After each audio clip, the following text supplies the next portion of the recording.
Hey, what's going on? Matt O'Leary back with another video, and today's topic is going to be the New York Jets versus the Miami Dolphins. But before we get started, I just wanted to mention that you can follow me on social media at Matt O'Leary NY on Facebook, Twitter, and Instagram. And if you're new to the channel, please make sure to subscribe for some more New York Jets content. So the Jets are coming off a real laugher against the Cincinnati Bengals, and this isn't the first time that they lost to a winless team. In fact, they recently lost to the 0-7 Miami Dolphins, who are known to be tanking for Tua Tagovailoa. Yes, he is hurt right now, but still, nonetheless, they are tanking for a better draft position. The New York Jets were supposed to be playing meaningful December football. They are not. So let's preview this matchup between the awful New York Jets, the awful Miami Dolphins, but the Dolphins who are playing a little bit for their head coach. So what I wanted to start with is actually Ryan Fitzpatrick, who is starting this game for the Miami Dolphins. He started the season, and they went to Josh Rosen, and then went back to Ryan Fitzpatrick. And Fitz has actually played really well, and especially against the Jets. So he obviously was on the Jets in 2015. It went great. 2016, not so great. And ever since then, the last 3 years, he's played 2 games against the Jets, and he's 2-0. He has a 2-0 record. He loves to stick it to the Jets. And obviously this year, with an 0-7 team, he was able to beat them. In 11 games this year, he has 13 touchdowns, 11 interceptions, an 82.2 quarterback rating, and he's averaging about 206 yards per game. So he is playing competent football at 37 years old. Not too surprising. Ryan Fitzpatrick has a lot of highs, a lot of lows, but he goes through stretches where the team and he actually plays really well and overachieves. In the Dolphins' last 5 games, they are 3-2, which is crazy. When you look at this roster, it is by far the worst in the NFL. Yes, there is some marginal talent there, but they traded away a ton of pieces. They have a ton of first-round picks. We understand what they are trying to do. And how they're 3-2 in their last 5 is really impressive.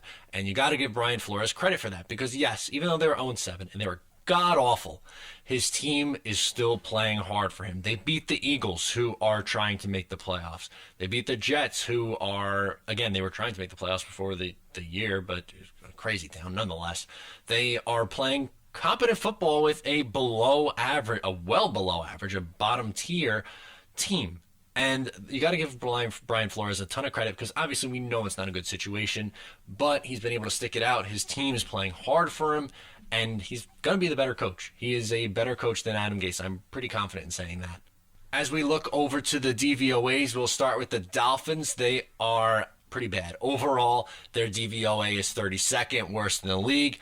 Offense 29th, and defense 32. So this is a bottom tier team in terms of DVOA. The Jets, not much better. Overall is 28. Their offense is 31, 2 places below the Dolphins. And then defense, which is what's carrying them, obviously, is 10th. It got all the way up to 5, but after a rougher week against Cincinnati, dropped back down to earth a little bit. And that's something I want to talk about, the Jets defense. This week, there's going to be no Jamal Adams, and he is more than just your prototypical safety, as we know, taken 6th overall in 2017. He does a little bit of everything. He actually leads the Jets in sacks with 6.5. The fact that your strong safety is leading the team in sacks, a little bit sad, but nonetheless, he is a unique talent for sure. And him not playing is a little bit worrisome. Obviously, you look at the Dolphins' passing attack, it's not one of the better ones in the league, but the Jets' defense isn't losing just a safety who can cover. It's losing one of their better blitzers. It's losing someone who's good at stopping the run.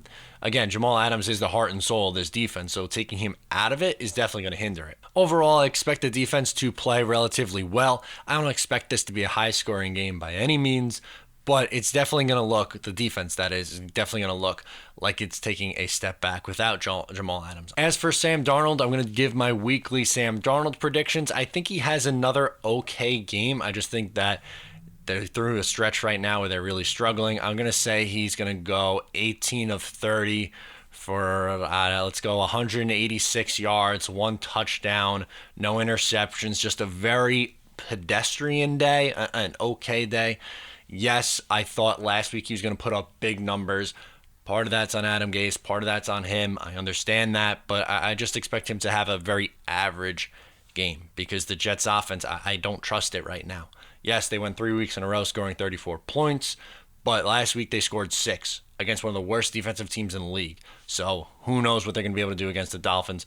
That's the issue with trying to pick these games and trying to judge this team, is you don't know what version of the team you're getting.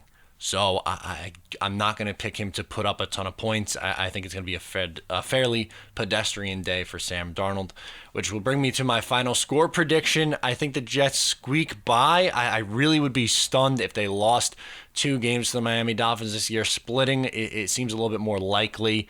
The Jets have a tough end to the schedule after this game. They got to play on Thursday Night Football against the Baltimore Ravens. Then they have the Steelers, who are fighting for playoff position despite losing their quarterback. Crazy. No one told Mike Tomlin that you got to fold the franchise if you're down to your third-string quarterback.